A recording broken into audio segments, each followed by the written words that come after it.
High, it's ববম্যান। তো আজকে যাইতেছি এয়ারপোর্টে। এয়ারপোর্টে যাওয়ার কারণ হচ্ছে আব্বুর একটা ফ্রেন্ডকে রিসিভ করব। সাথে আছে আমার একটা ভাই, তাকে নিয়ে যাইতেছি। বাসা থেকে আমরা কিছুক্ষণ আগেই বের হলাম, কারণ নতুন মানুষ, তাড়াতাড়ি যাওয়াটা ভালো। এয়ারপোর্টে চলে এসেছি, এখন গাড়িটি পার্কিংয়ে রাখা হচ্ছে।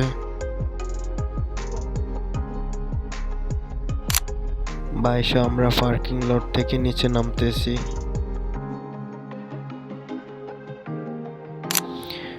এটা হচ্ছে এয়ারপোর্টের মেন গেট। এখন আমরা এয়ারপোর্টের ভিতরে যাইতেছি। এখানে আমরা ডিসপ্লেতে দেখতেছি আমাদের বিমানটা কখন নামবে। তো এখনো প্রায় 30 মিনিটের মতো সময় আছে, তো আমরা কিছুক্ষণ বসলাম, ওয়েট করতেছি।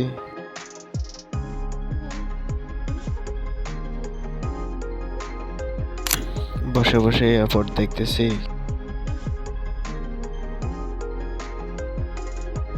হ্যাঁ, এই তো এখন আসার সময় হয়ে গেছে।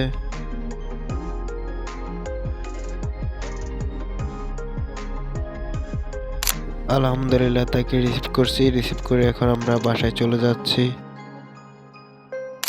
তো এখানে শেষ, গান শুনতে শুনতে বাসায় চলে যাইতেছি। আল্লাহ হাফেজ।